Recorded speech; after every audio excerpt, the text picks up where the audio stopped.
ஜெயச்சந்திரன் மலையாள திரையிசை உலகில் KJ யேசுதாஸ் அவர்களுக்கு நிகராக வைத்து கொண்டாடப்படும் அளவிற்கான மிக பிரபலமான பின்னணி பாடகர். மலையாள தேசத்திலிருந்து வந்தாலும் தமிழை மிகவும் நேசித்து பாடல்களில் வார்த்தைகளை மென்று துப்பாமல் அழுத்தம் திருத்தமாக நல்ல உச்சரிப்புடன் பாடக்கூடிய வல்லமை மிக்க திறமையாளர். வார்த்தைகளின் பொருள் உணர்ந்து பாவநயத்தோடு குரலால் மெருகூட்டி பாடி இசை ரசிகர்களை தன் காந்த குரலால் வசியம் செய்தவர் என பல சிறப்புகளையும் தனித்தன்மைகளையும் கொண்ட அற்புதமான கலைஞராவார். உணர்ச்சிகளின் பாடகன் என்று பொருள்படும்படியான பாவ காயகன் என்கிற அடைமொழியோடு அழைக்கப்படும் ஜெயச்சந்திரன் அவர்களின் குரலுக்கும் பாடும் உரைக்கும் சக பின்னணி பாடகர்கள் உட்பட கேரளா மற்றும் தமிழகத்தில் மிகப்பெரிய ரசிகர் பட்டாளம் இன்றும் உண்டு. மிகச் சிறிய வயதிலேயே திரையிசை உலகில் பாட ஆரம்பித்து வயது 70 கடந்த பிறகும் இன்றும் திரையிசை துறையில் மார்கண்டேய குரலுடன் அதே வசீகரத்தோடு பாடி வரும் ஆச்சரிய கலைஞனான இவர் தமிழ், மலையாளம், கன்னடம், தெலுங்கு மற்றும் ஹிந்தி மொழி திரைப்படங்களில் 15,000க்கும் மேற்பட்ட பாடல்களை பாடி சாதனை செய்தவர். இவர் பாடிய பாடல்களை கேட்கும் போது மனதில் ஒரு அமைதி நிலவும். அதிலும் பகல் நேர இரைச்சல்கள் முடிந்து இரவு 10 மணிக்கு மேல் தலை சாய்க்கும் நேரத்தில் இவர் பாடிய பாடல்களை கேட்கும் பொழுது வாழும் காலத்திலேயே சொர்க்கத்திற்கே சென்று திரும்பிய உணர்வு கிடைக்கும். இப்படிப்பட்ட பல பெருமைகளை கொண்ட P. ஜெயச்சந்திரன் அவர்கள் திரையிசை உலகிற்குள் எப்படி வந்தார், இவரது குடும்ப பின்னணி எப்படிப்பட்டது, மேடை நிகழ்ச்சிகளில் பாடிக்கொண்டிருந்தவரை சினிமாவில் பாட அழைத்து வந்தவர்கள் யார், எடுத்த எடுப்பிலேயே MSV அவர்களின் இசையில் பாடும் வாய்ப்பு ஜெயச்சந்திரன் அவர்களுக்கு எப்படி கிடைத்தது, SPB, KJ யேசுதாஸ் ஆகிய இரு ஜாம்பவான்கள் சினிமாவில் புகழ்கொடி நாட்டி வந்த போதிலும் தன்னை நிலைநிறுத்திக் கொண்டு என்ன மாதிரியான வெற்றி பாடல்களை பாடி ரசிகர்களின் மனதில் இடம் பிடித்தார், தற்போதும் என்ன மாதிரியான சூழலில் வாழ்ந்து வருகிறார் போன்ற பலருக்கும் தெரியாத இந்த வசிய குரலோனின் தெரியாத வாழ்க்கை பக்கங்களை தான் நாம இந்த வீடியோவில் பார்க்க போறோம்.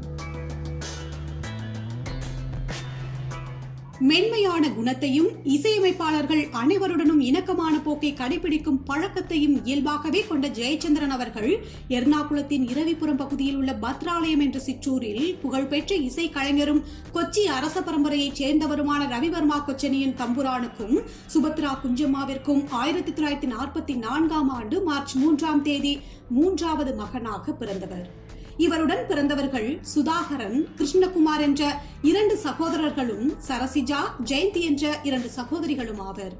ஜெயச்சந்திரன் அவர்கள் குழந்தையாக இருக்கும் பொழுதே குடும்பம் முழுவதுமாக அதே கேரள மாநிலம் திருச்சூர் அருகே உள்ள இரிஞாலகுடா என்ற கிராமத்திற்கு குடிபெயர்ந்ததால் தனது பள்ளி, கல்லூரி படிப்பு மட்டுமின்றி இசை தொடர்பான கலைகளையும் அங்கே கற்றுக்கொள்ள ஆரம்பித்துள்ளார்.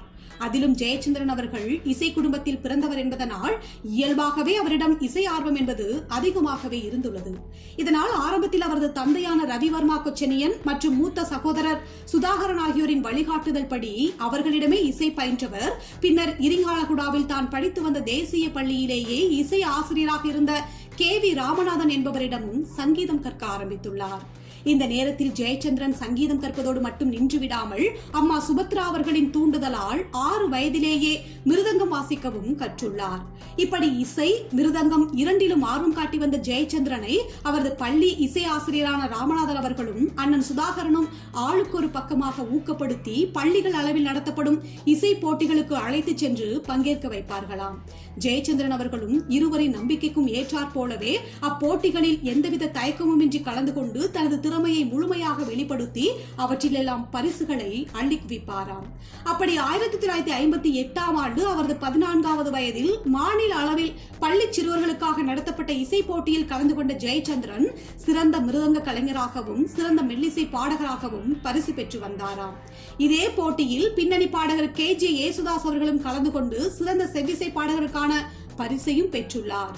இது ஒருபுறம் இருக்க, ஜெயச்சந்திரன் பள்ளிகள் அளவில் நடத்தப்படும் போட்டிகளில் மட்டுமல்லாது தான் வசித்து வந்த பகுதி மக்களும் தனது இசைத்திறமையை அறிந்து கொள்ளும் விதமாக 8 வயதிலிருந்தே கிறிஸ்தவ தேவாலயங்களிலும் பக்தி பாடல்களையும் பாடி வந்துள்ளார்.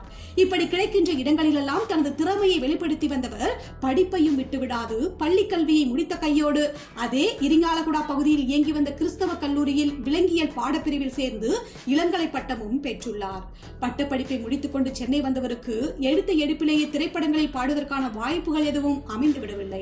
அதனால் சென்னை பாரிமுனையில் செயல்பட்டு வந்த ஒரு தனியார் நிறுவனத்தில் கெமிஸ்டாக பணியில் சேர்ந்து வேலை செய்து வந்த நேரத்தில் ஒருமுறை இந்தியா பாகிஸ்தான் போர் காரணமாக எல்லை பாதுகாப்பு பணிக்காக நிதி திரட்ட ஏற்பாடு செய்யப்பட்டிருந்த நிகழ்ச்சியில் கலந்து கொண்டு இசையமைப்பாளர் M.V. ஸ்ரீனிவாசன் அவர்களின் இசையில் மேடை ஏறி பாடும் வாய்ப்பை பெற்று பாடியுள்ளார். 1965ஆம் ஆண்டு நடத்தப்பட்ட அந்த நிகழ்ச்சியை காண வந்திருந்த இயக்குனரும் ஒளிப்பதிவாளருமான வின்சென்ட் அவர்கள் ஜெயச்சந்திரனின் பாடும் முறையையும் குரல் வளத்தையும் கண்டு மிகவும் பிடித்து போய் அப்போது அவர் ஒளிப்பதிவாளராக பணியாற்றி வந்த குஞ்ஞாலி மரைக்காயர் என்ற மலையாள படத்தில் அதன் இசையமைப்பாளர் சிதம்பரநாத் அவர்களிடம் சொல்லி பாடுவதற்கான வாய்ப்பை ஜெயச்சந்திரன் அவர்களுக்கு பெற்றுக் கொடுத்ததாக சொல்லப்படுகிறது. 1967ஆம் ஆண்டு வெளிவந்த இப்படத்தில் பிரேமா என்ற மலையாள பாடகியுடன் இணைந்து ஒரு முல்லைப்பு மாலையுமா என்ற பாடலை முதலாக பாடிய ஜெயச்சந்திரன் அவர்களுக்கு இப்பாடல் வெளிவருவதற்கு முன்பாகவே மற்றும் ஒரு மலையாள படமான களித்தோழன் என்ற படத்தில் G. தேவராஜன் அவர்களின் இசையில் தாருண்யம் தன்னூடே என்ற பாடலை பாடும் வாய்ப்பு கிடைத்து இப்பாடலே அவருக்கு அறிமுக பாடலாக அமைந்து போனதாம்.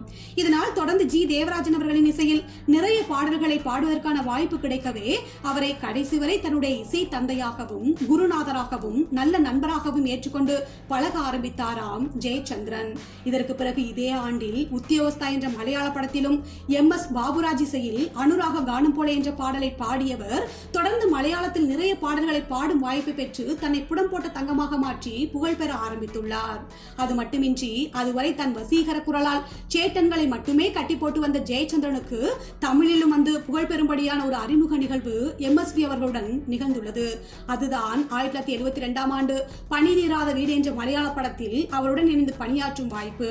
இப்படத்தில் M.S. விஸ்வநாதன் அவர்களின் இசையமைப்பில் பாடும் வாய்ப்பு கிடைத்து நீலகிரியுடைய என்ற சுப்பிரபாதம் பாடலை பாடிய ஜெயச்சந்திரன் அவர்களுக்கு மலையாள ரசிகர்களிடத்தில் மிகப்பெரிய வரவேற்பும் பாராட்டும் கிடைத்ததோடு அப்பாடலுக்காக முதன்முறையாக கேரள மாநில அரசின் சிறந்த பின்னணி பாடகர் விருதினை பெற்று பெரும் கவனிப்பிற்குள்ளான பாடகராக மாறியுள்ளார். இச்சமயம் MSV அவர்களுக்கு ஜெயச்சந்திரன் அவர்களின் குரல் வளமும் அனாசயமாக பாடும் திறனும் மிகவும் பிடித்து போனதோடு தமிழ் மீது அவர் கொண்டிருந்த பற்றுதலையும் ஆர்வத்தையும் கண்டு வியந்து தொடர்ந்து தமிழில் அவர் இசையமைத்த படங்களிலும் பாடுவதற்கான வாய்ப்புகளை வழங்க முடிவு செய்துள்ளார். அப்படி 1973ஆம் ஆண்டு C.V. ஸ்ரீதர் அவர்களின் இயக்கத்தில் விஷ்ணுவர்தன் நடிப்பில் வெளிவந்த அலைகள் திரைப்படம் மற்றும் A. ஜெகநாதன் இயக்கத்தில் AVM ராஜன் நடித்து வெளிவந்த மணிப்பயல் ஆகிய 2 படத்திற்கும் MSV அவர்கள் இசையமைத்து ஒரே சமயத்தில் வெளிவந்த போது 2 படங்களிலுமே பொன்னென்ன பூவென்ன என்ற பாடலையும் தங்கச்சிமிழ் போல என்ற பாடலையும் ஜெயச்சந்திரன் அவர்களை பாட வைத்து பின்னணி பாடகராக தமிழில் முதலாக அறிமுகப்படுத்தினார் MSV.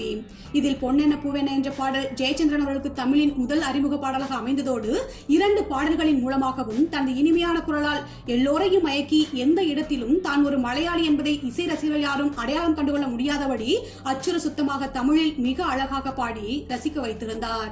அதற்கு மிக முக்கிய காரணம் சிறு வயதிலிருந்தே MGR, சிவாஜி, ஜெமினி கணேசன் ஆகியோரின் தமிழ் படங்களை கேரளாவில் அதிகமாக பார்த்து வளர்ந்திருந்ததாலும் இவர்களின் படங்களில் இடம்பெற்ற பாடல்களையும் அதிகமாக கேட்டு ரசித்திருந்ததாலும் தானாம்.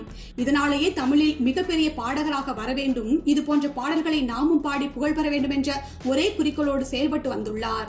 அதற்கு உதாரணமாக தெலுங்கு, மலையாளம் என பிற மொழிகளில் இருந்து வரும் பாடகர்கள் தாங்கள் பாட வேண்டிய பாடல்களின் நோட்ஸ், அதாவது பாடல் வரிகளை அவரவர் மொழிகளில் தரும்படி கேட்டு வாங்கி பாடி வந்த நிலையில் ஜெயச்சந்திரன் அவர்கள் மட்டும் தமிழில் தான் பாடப்போகும் பாடல்களை தமிழிலேயே கொடுக்கும்படி கேட்டு வாங்கி பாடுவாராம்.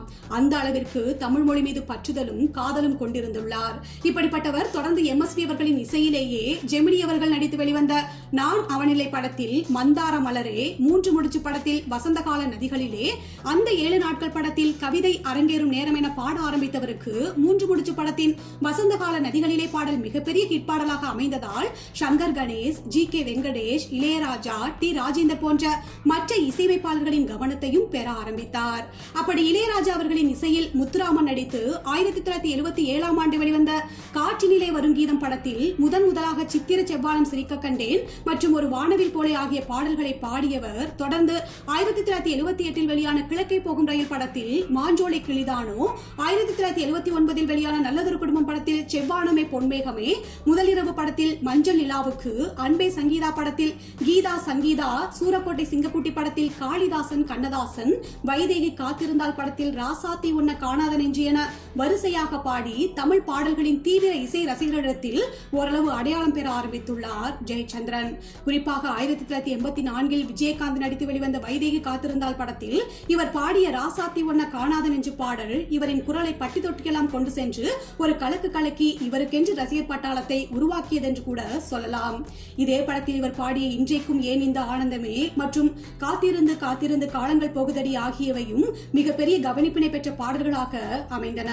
இதனையடுத்து இளையராஜா அவர்களின் இசையில் ஏராளமான பாடல்களை பாடி வந்தவர் பிள்ளை நிலா படத்தில் ராஜா மகள் ரோஜா மகள் பாடல் முழுவதும் ஜெயச்சந்திரன் அவர்களின் குரலில் உச்சமான ஒரு அழகியலோடு வலம் வரும்.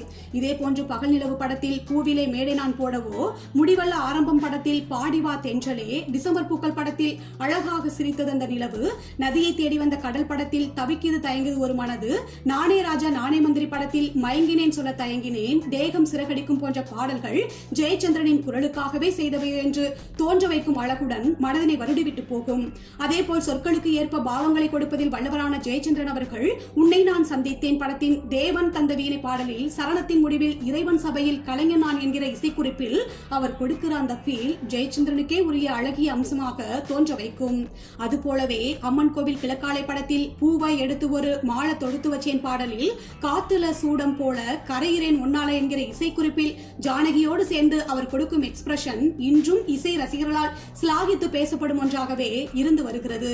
அதுபோலவே கடலோர கவிதைகள் படத்தில் கொடியிலே மல்லிகைப்பூ பாடலில் எடுக்கவா தொடுக்கவா துடிக்கிறேன் நானே என அந்த குரலில் தனித்துவமாய் வெளிப்படும் ஓர் ஏக்க குழைவு ஜெயச்சந்திரன் அவர்களை தனித்து அடையாளம் காட்டி ரசிக்க வைக்கும்.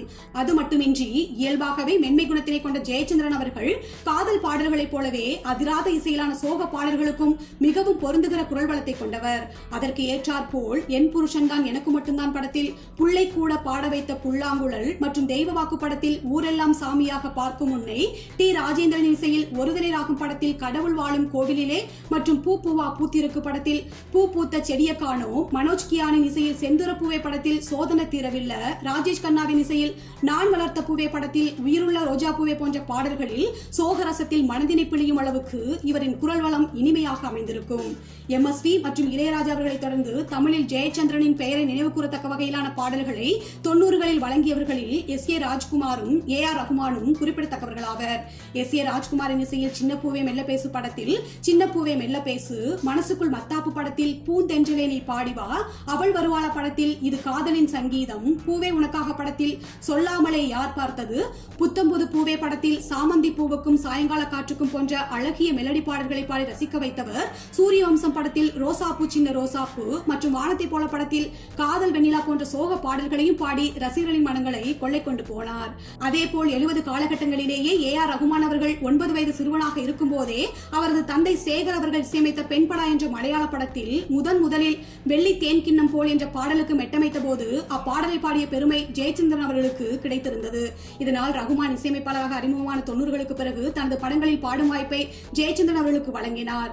அப்படி ரகுமான் இசையமைத்த கிழக்கு சீமையிலே படத்தில் கத்தாளம் காட்டுவழி, வண்டிச்சோலை சின்ராசு படத்தில் சித்திரை நிலவு, காதலன் படத்தில் கொல்லியிலே தென்னை வைத்து, மே மாதம் படத்தில் என்மேல் விழுந்த மழைத்துளியே, பாபா படத்தில் ராஜ்யமா இல்லை இமயமா என எண்ணிக்கையில் குறைவான பாடல்களை வழங்கியிருப்பினும் அவை ஒவ்வொன்றும் முத்திரை பதித்த பாடல்களாக ஜெயச்சந்திரன் அவர்களுக்கு அமைந்தன.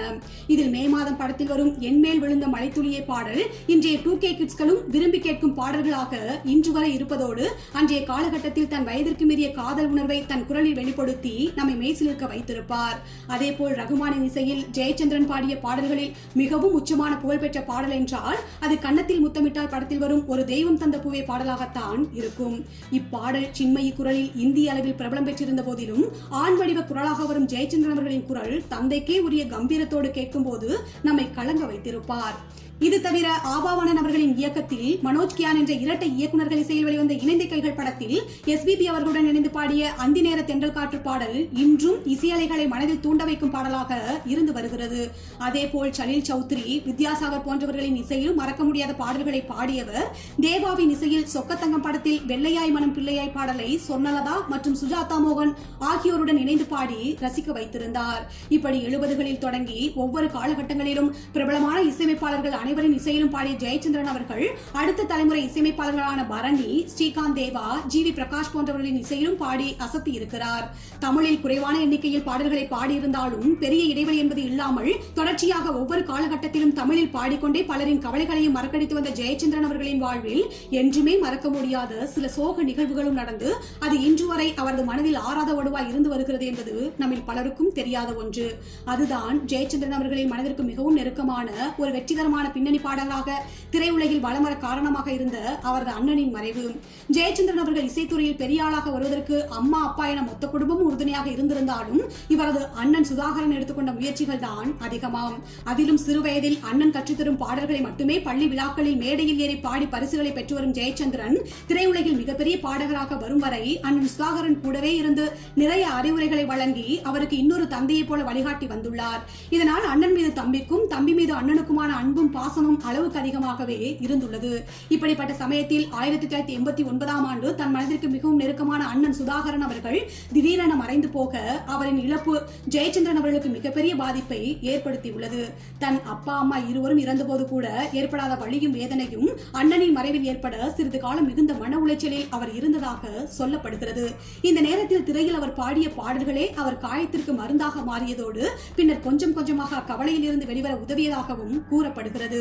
இப்படிப்பட்ட அண்ணனின் அறிமுகத்தால் மற்றொரு உடன்பிறவா சகோதரராக ஜெயச்சந்திரன் அவர்களுக்கு கிடைத்தவர்தான் பாடகர் கே.ஜே. யேசுதாஸ் அவர்கள். 1958 காலத்திலேயே ஒரு இசை போட்டியின் போது அறிமுகம் ஏற்பட்டிருந்த போதிலும் 1965இல் ஜெயச்சந்திரன் தனது அண்ணனுடன் சென்னை வந்திருந்த போதுதான் அவருடனான நெருக்கம் இன்னும் அதிகரித்துள்ளது. இப்படி சக பாடகர்களோடு இணக்கமான உறவில் இருந்த ஜெயச்சந்திரன் அவர்கள் 1973ஆம் ஆண்டு இசையின் மீது தீவிர காதல் கொண்டிருந்த லலிதா என்பவரை திருமணம் செய்து கொண்டார். இந்த தம்பதிகளுக்கு லட்சுமி என்ற மகளும் தினநாத் என்ற மகனும் பிறந்தனர். இவரது மகள் லட்சுமி ஆல்பம் ஒன்றில் பாடியுள்ள நிலையில் 2 மலையாள படங்களின் பாடல்களுக்கு மகன் தினநாத் குரல் கொடுத்துள்ளார். அது மட்டுமின்றி புத்தூரம் புத்திரி உன்னியார்ச்சா என்ற மலையாள படத்தில் யேசுதாஸ் மற்றும் ஜெயச்சந்திரன் ஆகியோர் 30 ஆண்டுகளுக்கு முன்பு பாடிய பழைய பாடலை யேசுதாஸின் மகன் விஜய் யேசுதாசுடன் இணைந்தும் பாடியுள்ளார். ஆனால் தினநாத் தந்தையை போல பெரிய பாடகராக வர வேண்டும் என்றெல்லாம் முயற்சிக்காமல் நன்கு படித்து முடித்துவிட்டு சென்னையில் பிரபல சாப்ட்வேர் நிறுவனத்தில் வேலை செய்து வருவதாகவும் அதனால் ஜெயச்சந்திரன் அவர்கள் மகனுடனே சென்னையில் செட்டில் ஆகிவிட்டதாகவும் சொல்லப்படுகிறது. இருந்தும் ஜெயச்சந்திரன் கேரளாவின் அழகையும் கலாச்சாரத்தையும் மிகவும் ரசிக்கக்கூடியவர் என்பதால் அவரது மகள் லட்சுமியை கேரளாவிலேயே திருமணம் செய்து வைத்து அவ்வப்போது அங்கும் சென்று மகளுடன் நேரங்களை செலவிட்டு வருகிறார். இந்த நிலையில் ஜெயச்சந்திரன் கொரோனா லாக்டவுனில் வெளியில் எங்கும் செல்ல முடியாத சூழல் இருந்ததால் மகள் லட்சுமியுடன் கேரளாவில் வசித்து வந்த சமயத்தில் வீட்டிலேயே சிறு சிறு உடற்பயிற்சிகளை மேற்கொண்டு ஒரு மல்யுத்த வீரரை போல் காட்சியளிக்கும் புகைப்படங்களை நண்பர்கள் மூலமாக சமூக வலைதளங்களில் வெளியிட்டு ரசிகர்களை ஆச்சரியப்படுத்தி இருந்தார். ஜெயச்சந்திரன் பாடத் தொடங்கிய காலகட்டங்களில் இருந்தே தமிழ், மலையாளம் உட்பட பல மொழிகளில் மாநில அரசின் விருதுகளையும் ஒருமுறை தேசிய விருதையும் பெற்றுள்ள நிலையில் தமிழக அரசு சார்பில் கலைத்துறையில் சாதித்தவர்களுக்காக கொடுக்கப்படும் கலைமாமணி விருதையும் பெற்றுள்ளார். மலையாளத்தை தன் தாய்மொழியாக கொண்டிருந்தாலும் தமிழ் மீதும் தமிழ் மொழி மீதும் எந்த அளவிற்கு பற்றோடு இருந்தார் என்பதற்கு சான்றாக பல நிகழ்வுகள் இவரது வாழ்க்கையில் நடந்திருந்தாலும் கடந்த 2012ஆம் ஆண்டில் மலையாளத்தில் நடத்தப்பட்ட இசை நிகழ்ச்சிக்கு நடுவராக ஜெயச்சந்திரன் அவர்கள் சென்றிருந்த பொழுது இந்திய அளவில் புகழ் பெற்றிருந்த ஒய் திஸ் கொலவெறி பாடலை ஒரு போட்டியாளர் மேடையில் பாட ஆரம்பித்த போது அப்பாடல் தங்கிலீஷ் மொழியில் உருவாக்கப்பட்டிருந்ததால் அதை ஏற்றுக்கொள்ள முடியாமல் அந்நிகழ்ச்சியை விட்டே வெளியேறி தனது எதிர்ப்பை பதிவு செய்திருந்தார். இப்படி ரீமிக்ஸ் மற்றும் மொழி சிதைவுகளை உருவாக்கும் விதமாக வரும் பாடல்களுக்கு தொடர்ந்து எதிர்ப்பு தெரிவித்து வந்ததால் 10 ஆண்டுகளாக திரைப்படங்களில் பாட வாய்ப்புகள் இல்லாமல் இருந்துள்ளார். இருப்பினும் இதற்காக வாய்ப்புகள் வரவில்லை எனில் தனக்கு பிரச்சனை இல்லை, தான் பக்தி பாடல்கள் பாடுவதிலும் மேடை கச்சேரிகள் செய்வதிலும் பிஸியாக இருக்கிறேன், அதுவே போதும் என்று பல பேட்டிகளில் அன்று தெரிவித்திருந்தார். சமீப ஆண்டுகளில் மலையாள திரைப்படங்களில் அதே இளமையான குரல் வளத்தோடு மீண்டும் வலம் வரும் இவர் கடந்த 50 வருடங்களாக பாடி வந்தாலும் அதற்காக எந்த விழாவையும் எடுத்ததில்லை, விழா எடுக்க சம்மதித்ததும் இல்லை. காரணம் இவரை மட்டுமே மையப்படுத்தி விழா மேடையில் எல்லோரும் பேசுவதிலும் புகழ்வதிலும் இவருக்கு உடன்பாடு கிடையாதாம். இப்படி நேர்மையான உணர்வுகளை மட்டுமே வெளிப்படுத்தும் ஜெயச்சந்திரன் அவர்கள் தமிழிசை உள்ளவரை மறக்க முடியாத மரியாதைக்குரிய நபராகவே அனைவராலும் மதிக்கப்படுவார்.